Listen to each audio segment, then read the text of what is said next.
Hi guys, it's 11 p.m. now here in Iceland, and as you can see it's still bright outside. That's because it's June and we have now the midnight sun. But today I am going to drive to the volcanic eruption in Geldingadalir. Recently I've been getting, or since it started, a lot of questions about how to get there and so on. So I decided to make a short video to show you how to get there and give you some valuable information. But we start off by driving to the closest town of the volcanic eruption, the town of Reykjavík. See you there.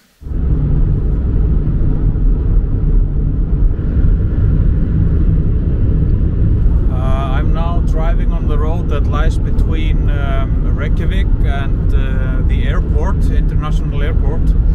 And soon I will need to take the exit to Reykjavík.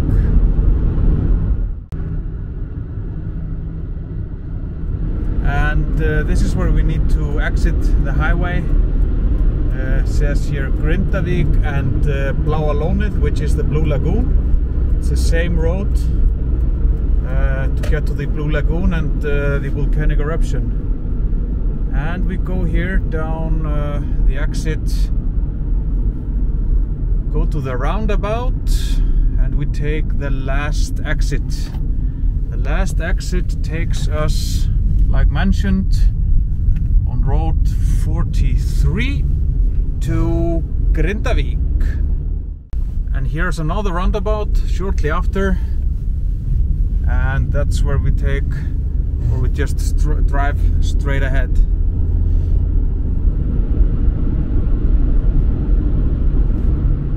So, I just arrived in Reykjavík. So you go to the first roundabout and take the second exit.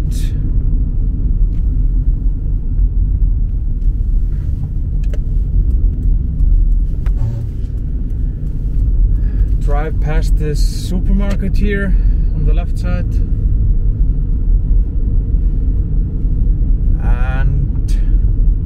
Once you're next to this gas station, you take a left.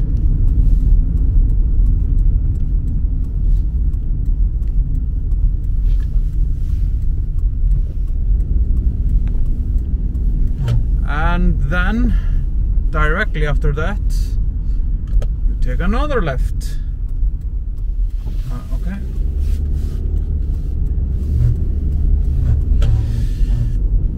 And then you follow the street for about 5 minutes. And now we are on the so-called Suðurstrandavegur, which is the road to the volcanic eruption. Just make sure to drive past this red building here on the left side.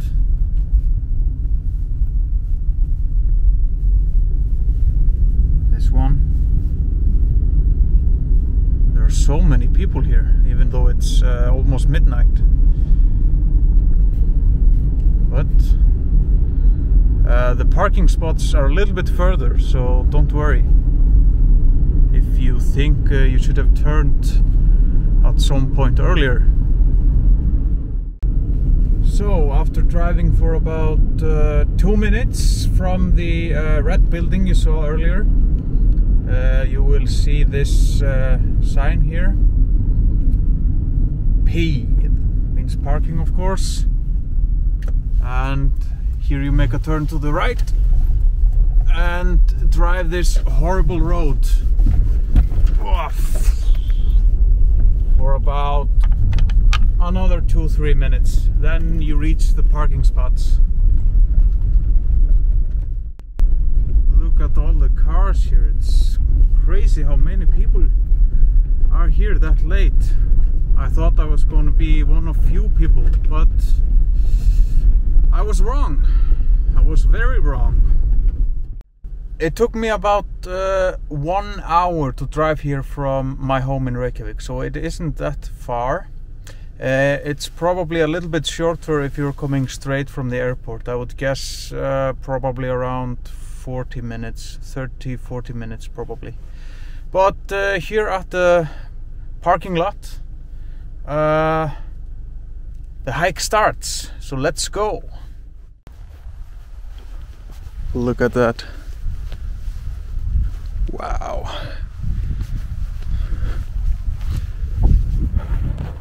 But let the hike begin. This part here is the start, and this is actually the worst part. They haven't made any path here, which is quite weird because they have done it in other places. So I was actually hoping that they would have done something already, but we will need to wait a little bit for that.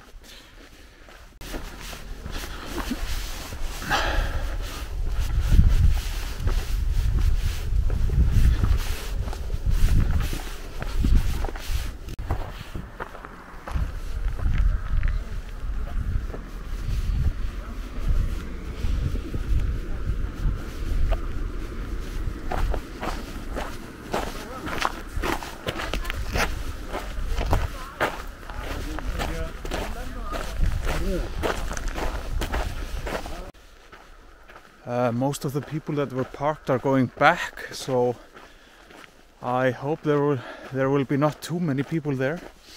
But I wanted to show you the road here.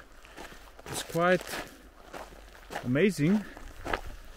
First time when I walked here, there was nothing, just big stones, very hard to walk over here, this soil.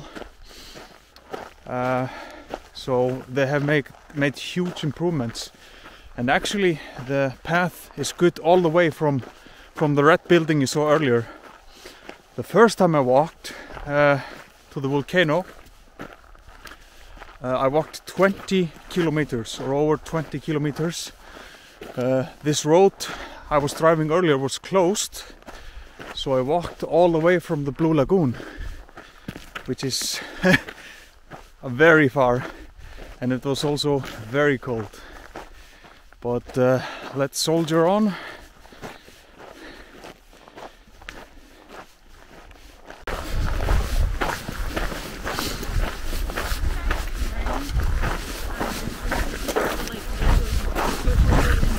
I hope you can see the red strokes coming up in the air. These red strokes is when the volcano erupts like fountains. It happens every 5 to 7 minutes approximately, and the highest fountain was measured at 460 meters of height, which is crazy, but it's not that much at the moment, but still impressive.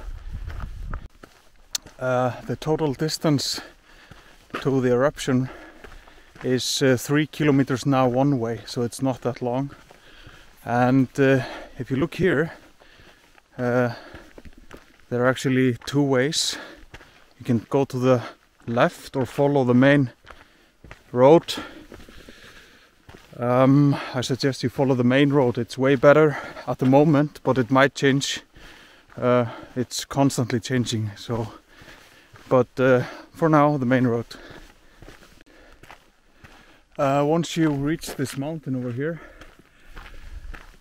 you're about halfway there, and this is probably the most hardest part. But if you're used to hiking, it's no problem at all.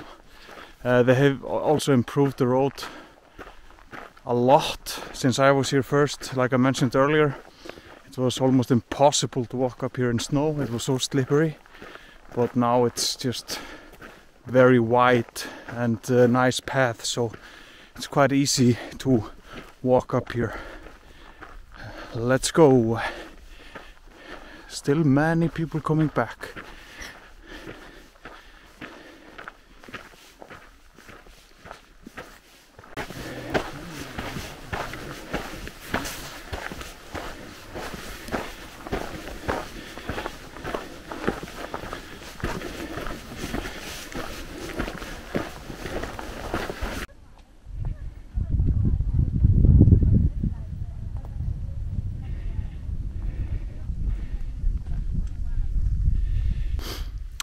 I'm almost all the way up, a little bit more, and then I will be able to see the volcano.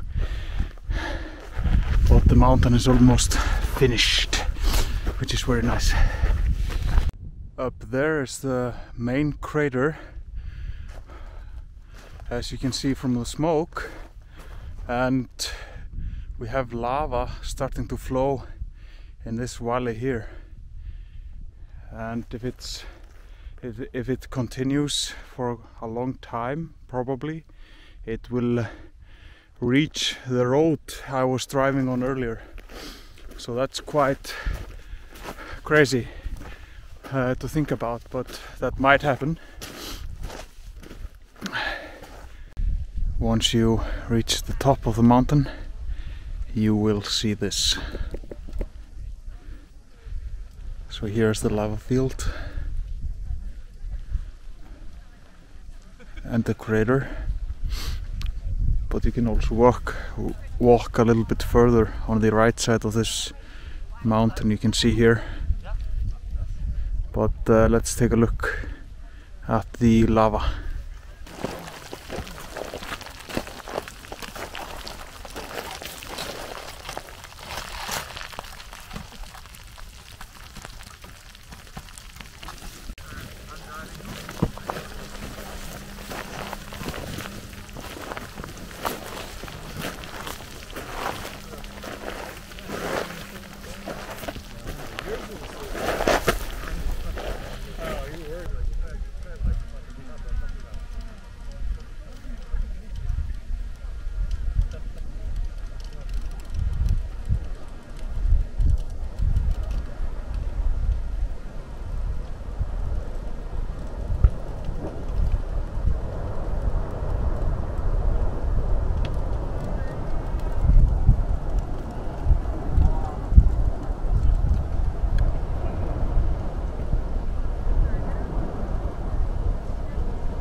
It's so incredibly hot next to the lava, you can't believe it.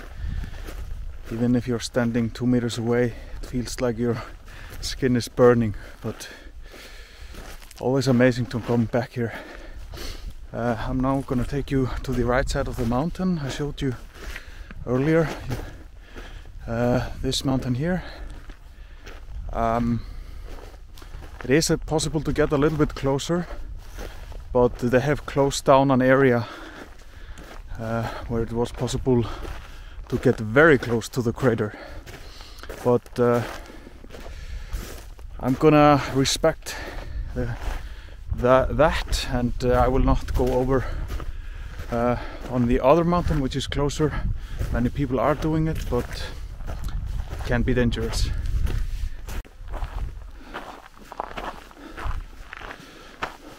Let's set up.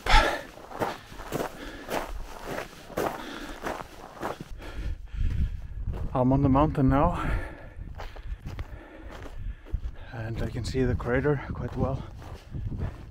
And if you look around, you can see how much lava there is. It's even more further, also here on the left, where I was earlier. It's covering a large area, sorry.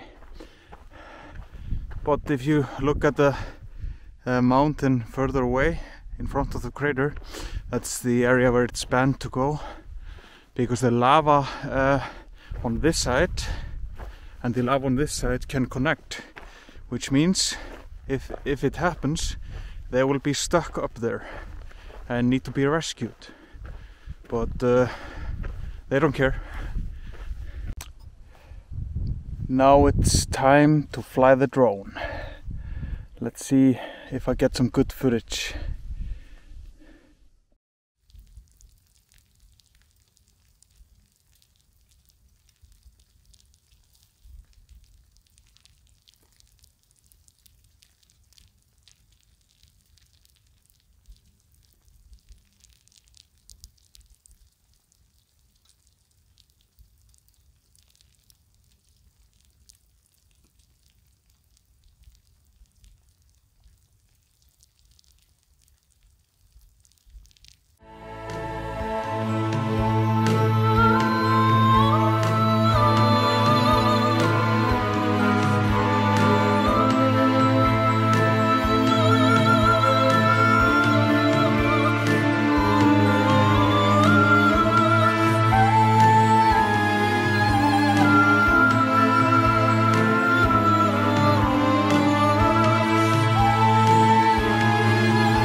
Yes guys, it's now 3 AM. I've been shooting a lot, flying the drone, using my camera, and now it's time to head back.